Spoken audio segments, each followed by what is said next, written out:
When the weight feels heavy and the road is long, you've been holding on, trying to stay strong. Doctors and paperwork, so much to face, but here you found a safer place. You're not alone, we're standing by your side, helping you through every twist in the ride. With knowledge, care, and a voice that's true, the Disability Digest is here for you.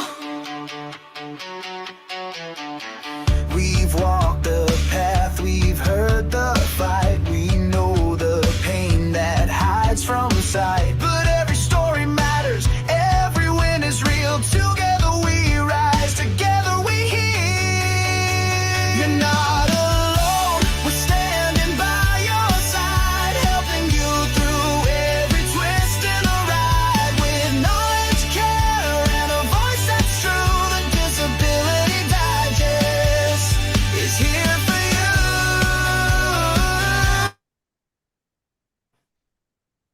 All right. Hello, everyone. Sorry for being late. We had some technical difficulties, but we are glad that you could join us for today's live session. So, if you are applying for Social Security disability, waiting on a decision or appealing a denial, it's not just about filling out forms. I think everyone would agree. Getting approved takes preparation, documentation, and a solid strategy. So today, we're going to walk you through the Disability Benefits Survival Toolkit, the essential checklist every applicant should have to improve your chances of approval and speed up the process. So by the end of this session, you'll have a clear roadmap to approach your disability benefits confidently and efficiently. So, of course, I'm excited to be joined by our very own Brian Terrian himself, founder of the Disability Digest. He'll be guiding us to today's topic. And we are also joined by Philip. He leads a very supportive Facebook community for people navigating the disability process. Thank you so much, Brian and Philip, for Hello. being here today.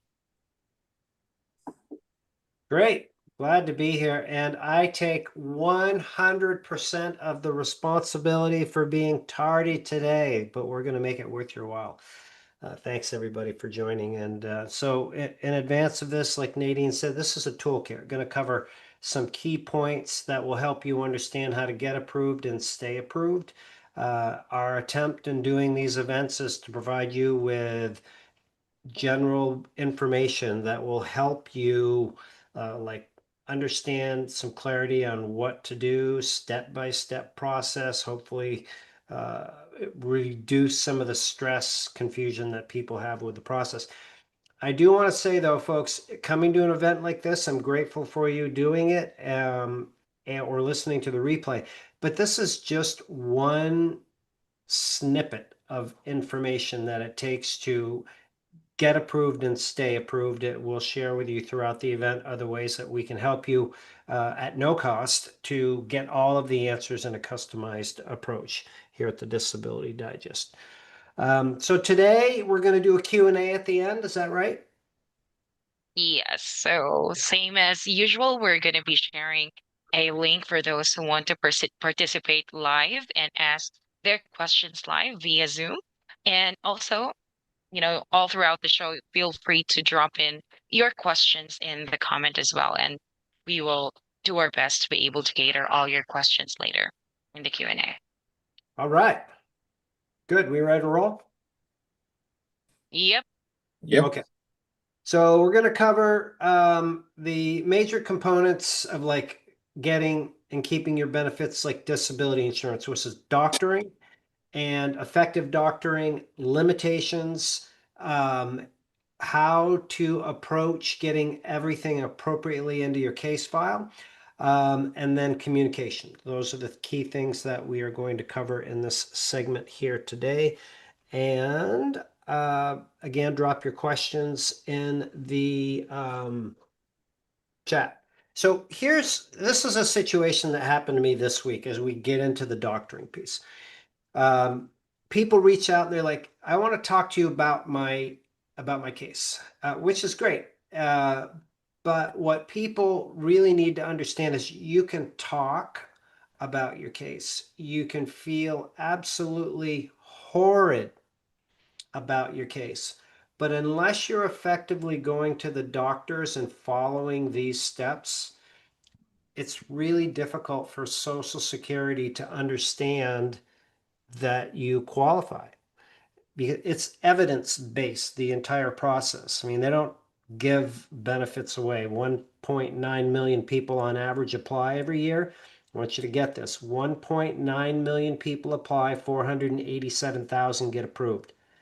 It's a massive gap, but when people come here and they follow the process that we have, whether they use our membership and the disability approval course to do it on their own, or they use representation and the disability approval course, those statistics go way up because you understand clearly what to say and do. So let's start with the doctoring piece, which is you want to have concise, effective treatment with your doctors, and make sure that with your doctoring that you are on a consistent schedule, and you have we're going to talk about all of your conditions in a moment.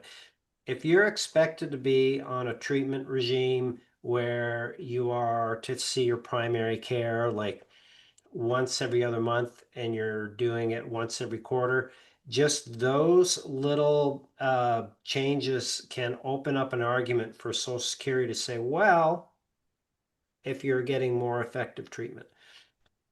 Another common situation is people are sent to pain therapy, pain management. And they go and it's a not so good experience. And then they say their primary care who referred them, you know, it's just not working for me. I don't want to go. And so you stop. But there isn't anything in your medical records that indicates that you tried it and you stopped because it made you feel worse. You just tried it and stopped. So effective doctoring is making sure that your medical story aligns with your true story, and in situations like that, or medications are another one. Somebody could be prescribed some very heavy painkillers that they don't want to take them because they don't like how they feel or they're not able to function. And that's reasonable. And in order to adjust that, you need to communicate with your doctor and say, hey, listen, I mean, I can't see straight when I take this stuff. I'm useless around the house. There's no need for me to take it if I can't like live a normal life. So that's one. Okay. So doctoring on a consistent basis, making sure that everything is communicated properly if you start, if you stop. The next one is limitations. And Nadine and Philip, you've been in here for several of these and you've been doing this work for a long, long time. And when people start expressing their situation about why they can't work, what is usually the first thing that they start telling you about? Their conditions. Conditions. Yeah.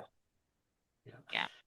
And that's human nature. If you look at medical record notes, it says we've got this condition, this condition, this condition. It's no fault to people that do it. But with Social Security, that communication doesn't work because just having a diagnosis doesn't help Social Security understand why you're not able to work. Because two people could have degenerative disc disease and the severity of it could be different, right? So, and even if the severity is the same, how one reacts to it could be different than another, like the ability to sit and stand. So it's the limitations that need to partner this effective treatment in step one that I talked to you about. So that's where with here at the Disability Digest, we teach you how to effectively doctor in the step 2 to communicate your limitations so that they are in your medical records. So Social Security sees it. You're being treated.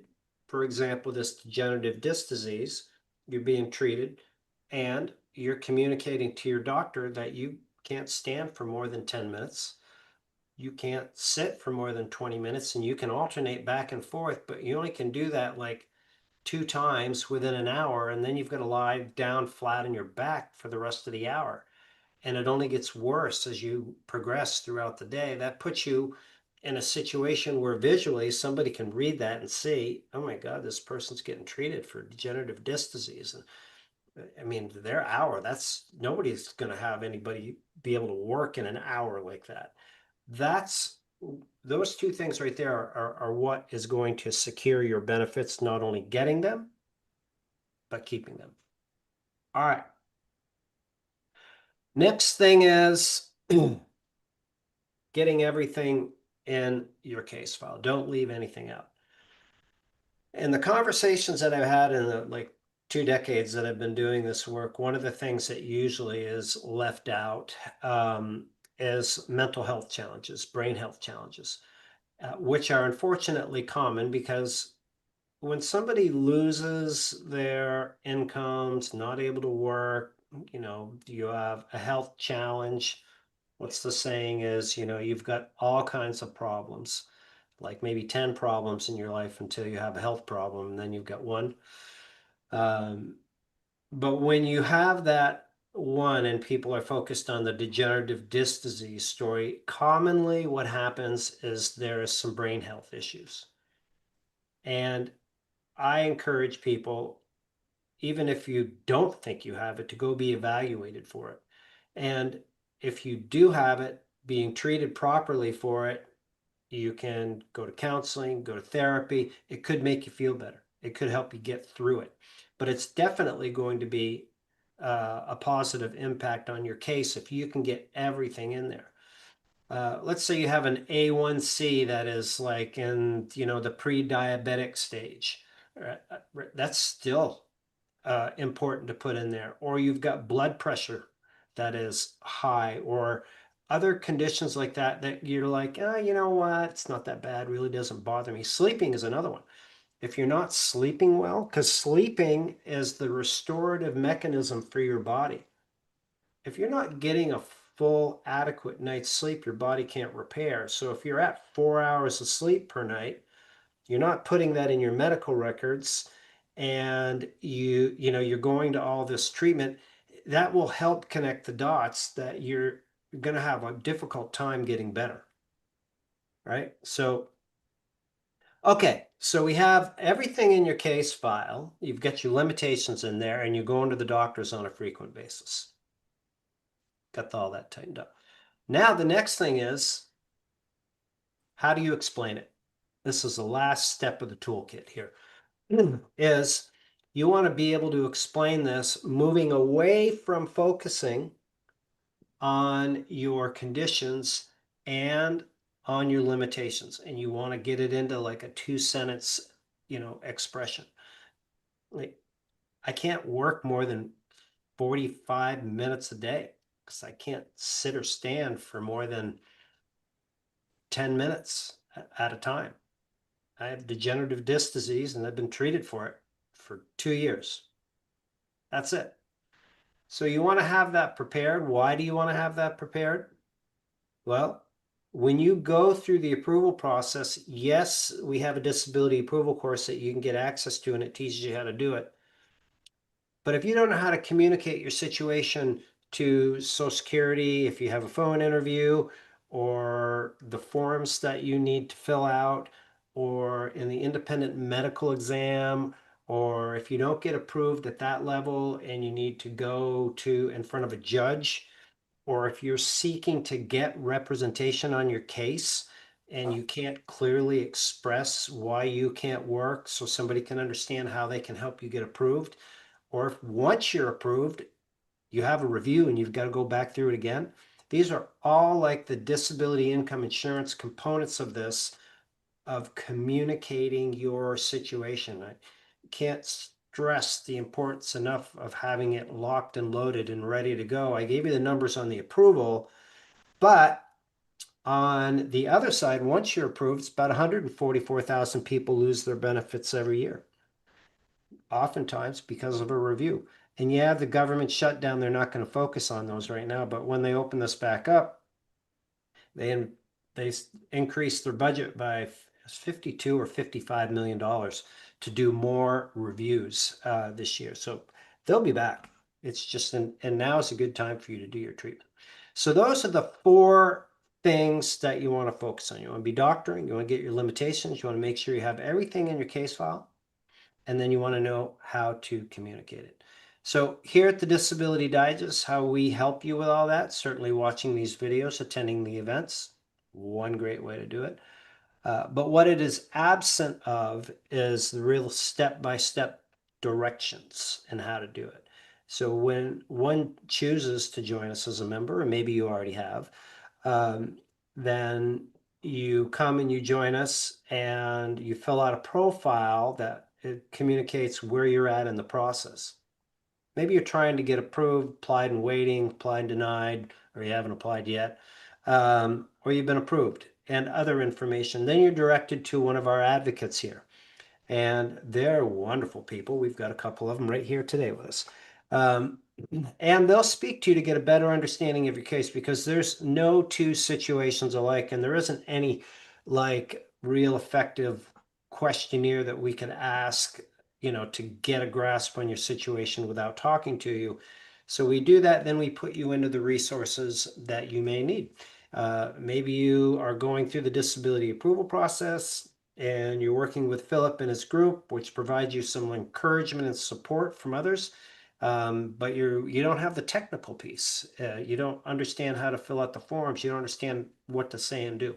So you get put into the course. So now you've got a live person. You've got 24/7 support digitally from our good friend Benny, our online AI assistant, and you have the course. That takes your chances of getting approved and jacks them way up there. Now, if you want to use representative, that's a whole other conversation. You can certainly do that. That is different than the membership. All disability representatives operate the same way. We basically work for Social Security under their fee structure. But if you want to have a representative work on your case to maximize your chances in addition to the course, that's something that you can discuss with an advocate as well. So great. We're going to move into Q&A, right? So Nadine, over Yeah. to you. Yeah, so I'd like to start with questions from Philip's group, and then after that, I'll share the Zoom link for those who want to participate live, and we will answer some questions from the comment as well. Great. So, Philip, All right. I'll let you go first. Okay. First question says, I finally got my money. Ooh. Question out of my monthly. Will they take taxes? And if so, how much of this amount? I am happy. Or how much of this amount will they take? Okay. So we have somebody that's approved, and sounds like they got their back benefits, Philip, right? Yes. Yes. Yeah, that's good. So I'm not a tax guy, but even if I was, I wouldn't be able to comment on that. Your award letter explains the tax category. There's two categories if you're over or under, single or married. So have a look at that, and it is taxable income if you're over a certain amount, but only the back benefits are. The other amount that you see in your award letter, like if your check amount is $1,570 a month, that is not taxed. The only thing that could impact it is they will take the Medicare Part B premium out of it, unless you qualify to have your state pay for it. And so that right now is $185 a month. So if you'd like to have that piece of it reviewed, you can contact us here at the Disability Digest. As a member, we offer benefit reviews. We'll go through your award letter, help you understand these components of it.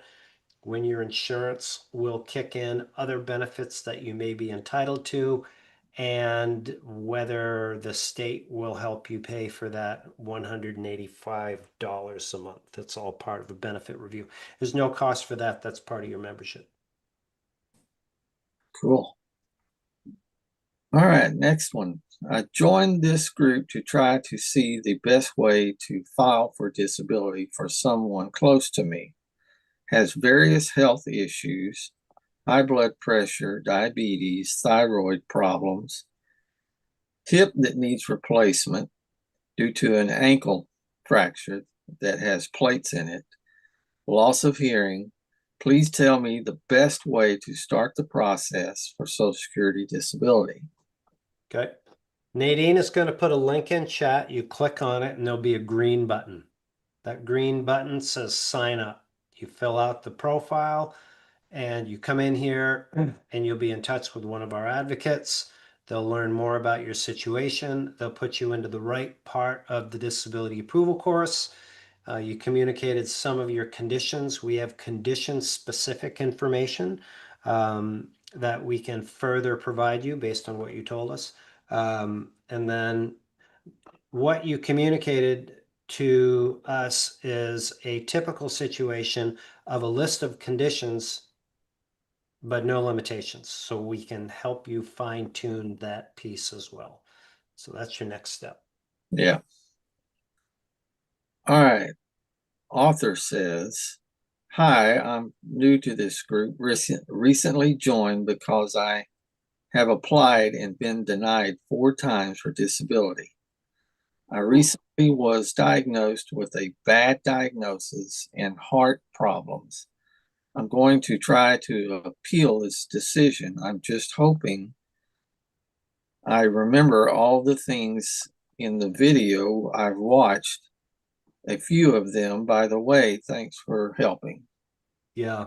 Well, here's a good example of somebody that is, sounds to me like has watched a video or two. And whether it's here or whether it's other creators that are out there that share ideas with you, if you are of the belief that attending this event or watching a video is all you need to know, I just don't want I don't want to mislead anybody. It's not. You need to have a step-by-step process. I went through 4 parts of just doctoring today. And if you're at the initial application, there could be, depending on your situation, there could be like 66 different little nuances to it. One thing that concerns me about that comment, Philip, if somebody has tried 4 times, I, I wonder if they're still qualified, if they're still eligible. The very Right. first thing I would do is log into your my SSA account if you don't have an active case and see if you still qualify. I say that, folks, because after 5 years of being out of work, your eligibility for disability benefits expires, which is unfortunate. And like 28% of the people that come here to the Disability Digest, they've waited too long. You don't qualify. We can't help you. It doesn't matter what the medical piece of it is. You just have waited too long, or you tried and you didn't succeed, and then you took a break, whatever it is. It's just unfortunate. So make sure that you that you're aware of that. What really the best strategy is to apply. I'm a little off topic here, but not really, I guess, is that if you're going to approach disability, you should apply for your disability benefits like ideally like 6 months or so after you stop working, even if you think you can go back to work, because you can always stop the application process. But if you continue to wait with this optimism and a different diagnosis and a different treatment and the doctor that's got the silver bullet, all that stuff, and you wait and wait and wait, let's say you apply at 2.5 years. That could mean that on that first case might take you over 2.5 years to get a decision. And then you start again. That only gives you 1 crack at it. I hope you guys are following me. But if you apply after 6 months and you go through in 3 years or the full amount, then you're at 3.5, close to 4 years. You have time to apply again, right? And this typically is the only income for people. So waiting when to apply is really an important factor to consider. All right, this next one comes from Annie. She says, I am being asked to fill out a waiver for my uncle about his ADLs and day-to-day activity, etc. Mm-hmm. Disability application. Mm-hmm. Someone give me some guidance on what they are looking for and what I need to be thinking about when I fill it out. Haven't seen it yet, but I just wanted to ask before I do it.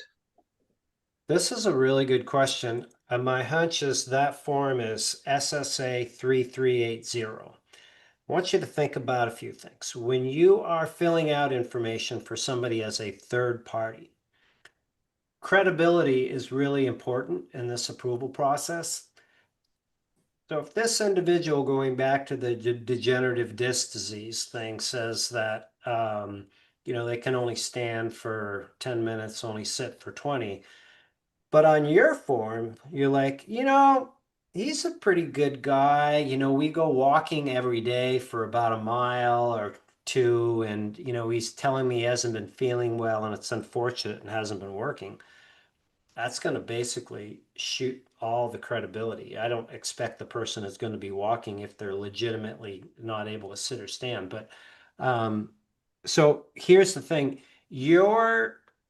Ideally, your success in this and supporting is to make sure that your information lines up with their story if you do truly know them. If you don't, then I'd just be forthright and say, I really don't know this person well enough to comment. I know they're not working.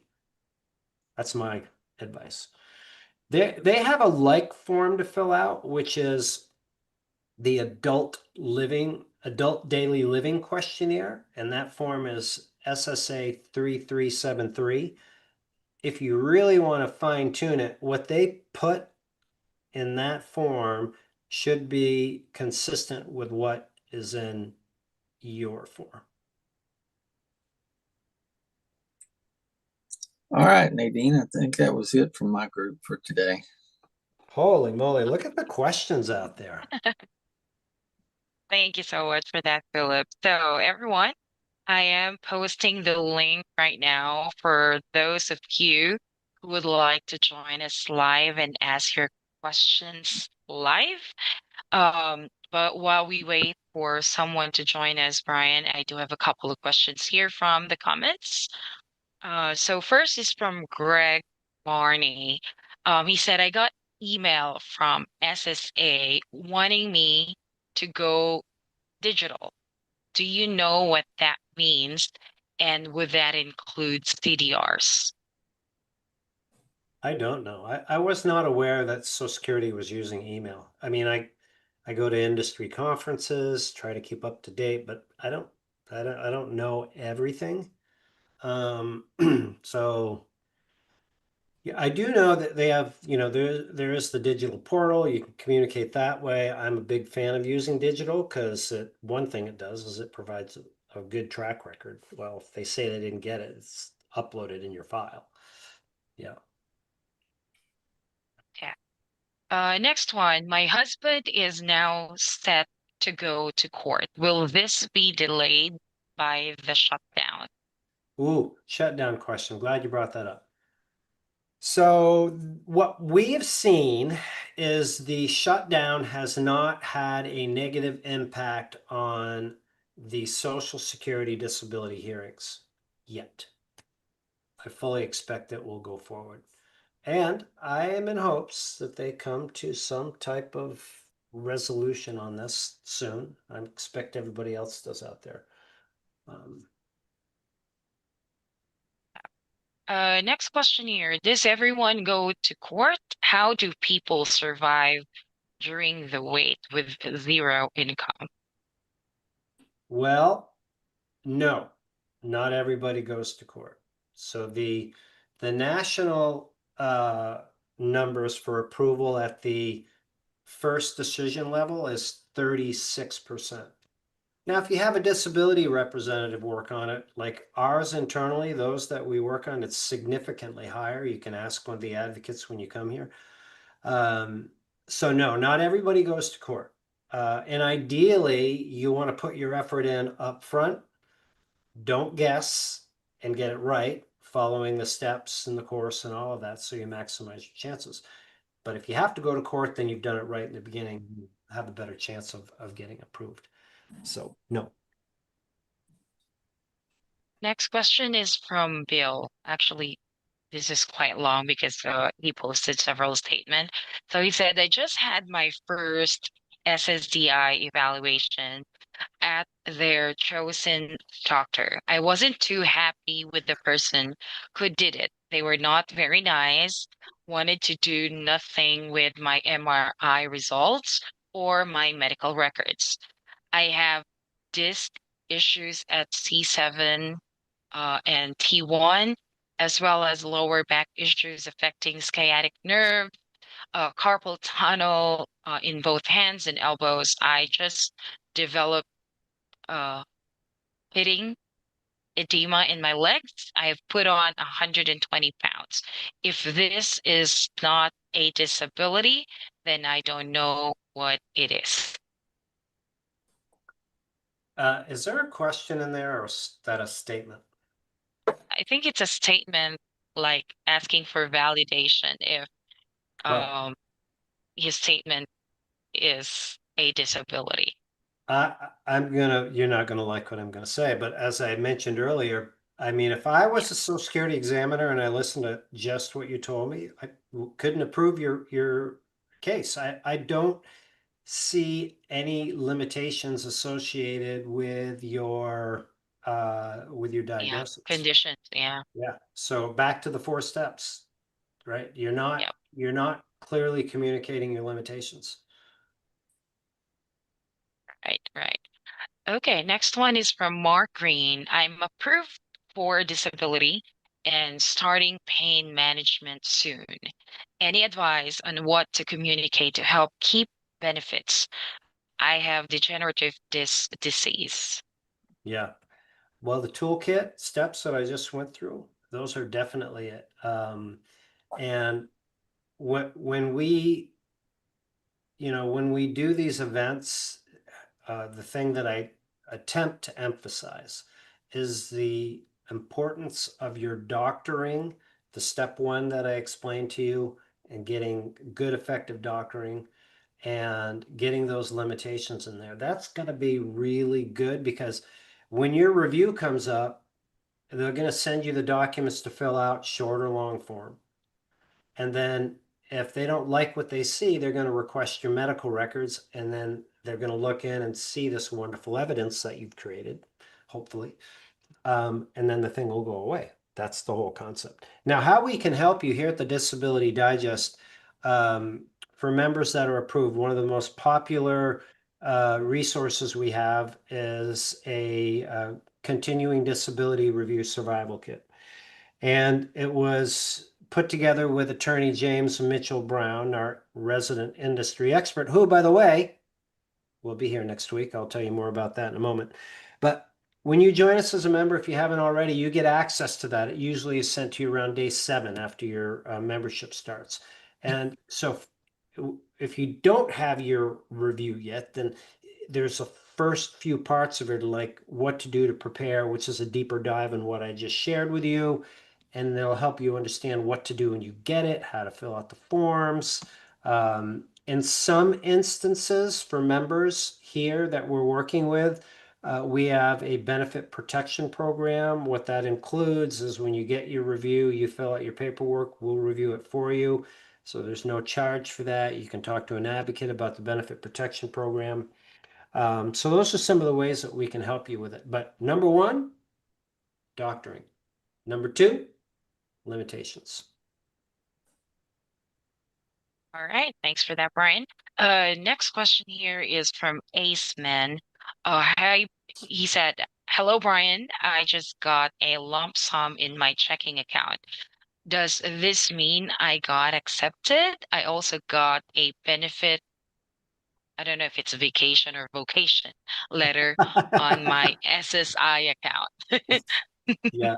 By You the said way, vacation, but I don't know if you're aware, Nadine, but you have a guest here. Ramon is in the waiting room. So, oh, okay. So what you have, do I need to do something to provide permission to you? Or are you all good? yeah, I don't see that because I think I'm not co-host or host, so I'm Oh, not seeing okay. people. Yeah. Okay. All right. There you go.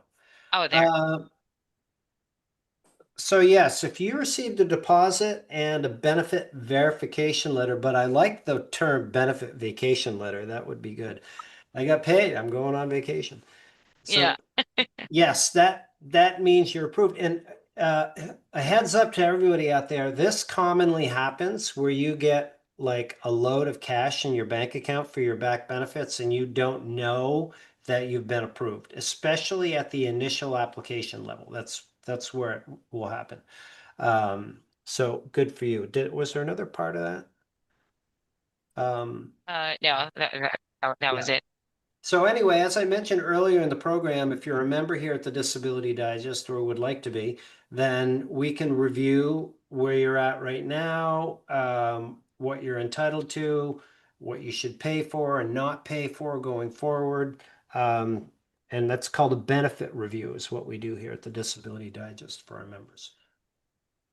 Right. So we have So two. we have a Ramon in the waiting room. He did not send his question, but I Mhm. think let's go ahead and let him in and Roll the see dice. what he has. There you go. Hi, Ramon. You're He's me. on mute. Yes, There. hi.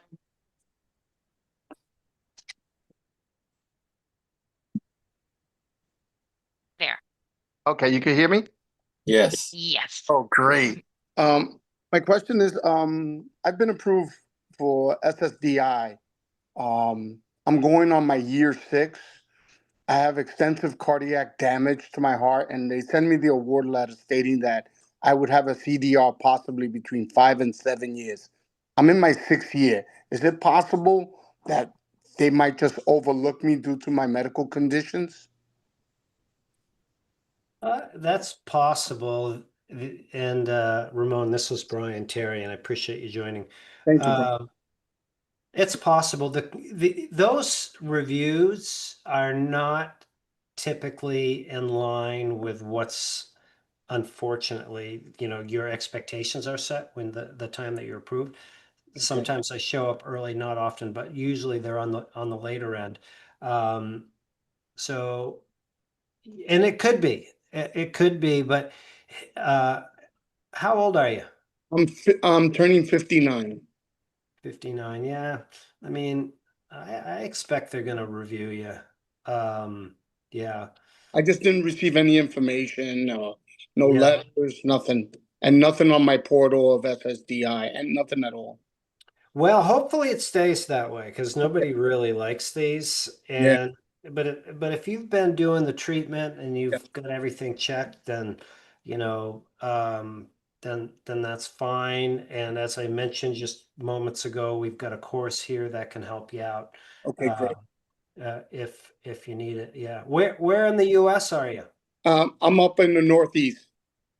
Oh, so am I. Okay. Yeah. Yeah, New York.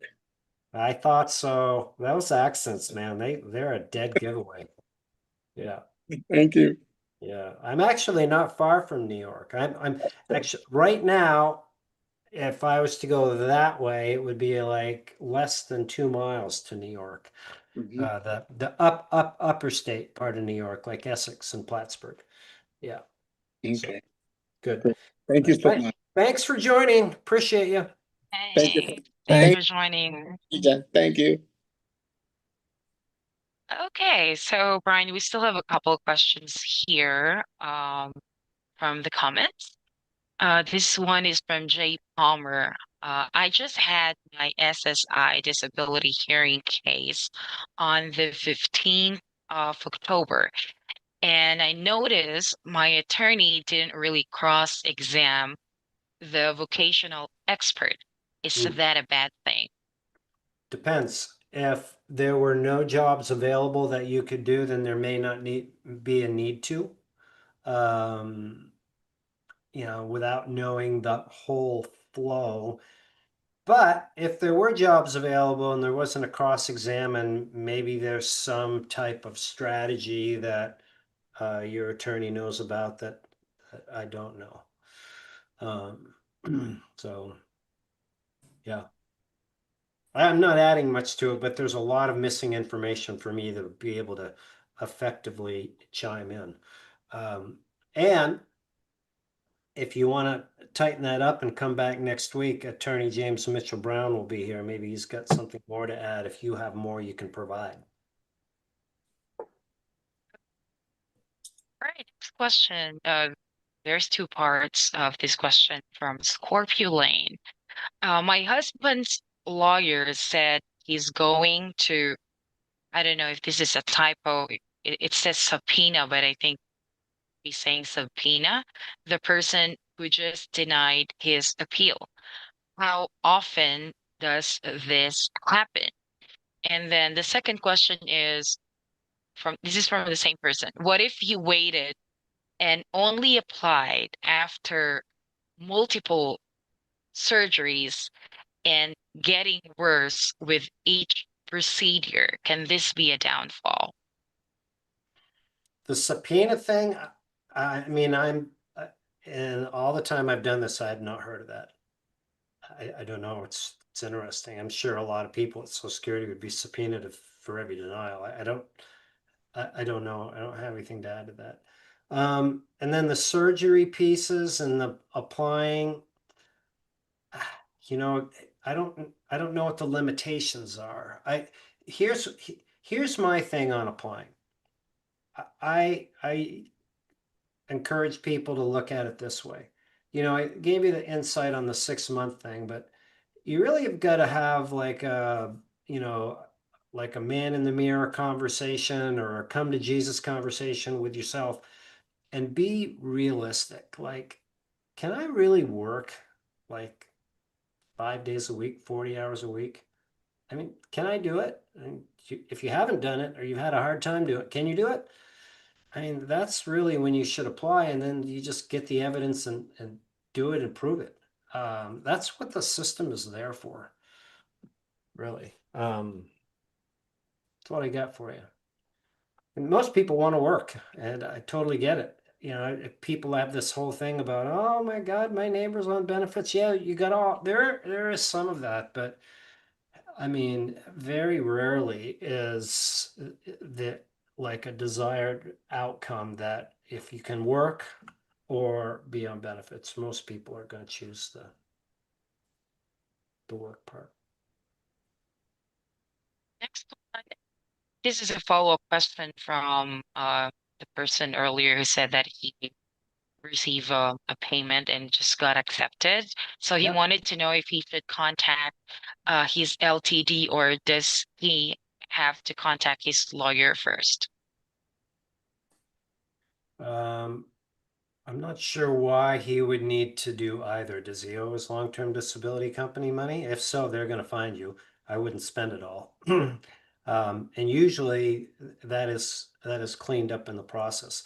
And if your attorney is the attorney or representative of record, they receive notification of your award as well. So you could notify both, but based on what you're telling me, I don't see that you have to. Okay. Next question. Any idea how long it takes to determine, I think he's referring to determine whether he's accepted, I mean, approved or denied after the doctor's appointment visit? Yeah, that's a tough one. It is the last major step, but that could be, depending on the state, it could be another 5 or 6 months before a decision. Yeah. Keep in mind, folks, even if you've been to the doctor, or even if you're looking in your online portal and you have gone from step 4 to step 5, there is still plenty of time for you to get effective evidence in your case. And rather than what I am attempting to discourage you from is just hanging out and waiting for the decision without having the right information in there, because a few hours of highly effective work for getting doctor support, or that form SSA 3380 really correctly filled out by somebody else, it could put a lock on your case. So stay in the game until you get paid. All right. So we have a shout out here from Vincent Richards. A few more months and hearing these videos are reassuring. Thanks, team. So I just want to read that one. Thank you. Okay, yeah, those are all the questions that I have for you. All right, good. I want to tell you about what's happening next week. So next week, Attorney James Mitchell Brown will be here, and he's going to go through like his perspective of how to get and stay approved for Social Security disability, but really dialing in on connecting conditions to the limitations. So there's people that have conditions but are not properly or don't know how to properly communicate their limitations, or they may have, just one limitation like the degenerative disc one. They're just communicating sitting or standing, but there's other things that are associated with that. So you want to mark your calendars for that. I do want to give a shout out. We have a referral partner program here where we allow individuals to refer members to us, and you send somebody into us and they go and they process a meeting with an advocate and they get into the course, and then we send you $100 for that. When they get approved, we send you another $100. So it's been fun because we have people that are staying in touch with individuals that they referred because they want to get them approved. And here, they can get approved by just using our course, or they can use representatives. We pay you either way. We pay you the $100 or the other when they get awarded. But just a shout out to the individuals that just last week received their payments for the quarter. And I'll put up on my screen here the referral link. If you're somebody here that knows somebody that needs some help, then this is our refer a friend process. You just put in your name at the top and then your friend's name at the bottom. It would be helpful if you fill in any comments that would be beneficial for it, and away we go. Then they go through the same process of speaking with one of our wonderful advocates. Nadine, I'm just going to drop that in the chat if you would swipe it and send it out to others. Okay, so that's a wrap for the show today. Thank you folks out on TikTok, Philip, Facebook group. Thank you, all you folks on YouTube. It's been a pleasure to be with you. Mark your calendars for next week. Nadine, thanks for your hosting today's event. And hopefully we'll be on time next week. I won't miss it. All right. We will. All right, everybody. Appreciate All y'all. Make it a right. great day. God bless. Until next week.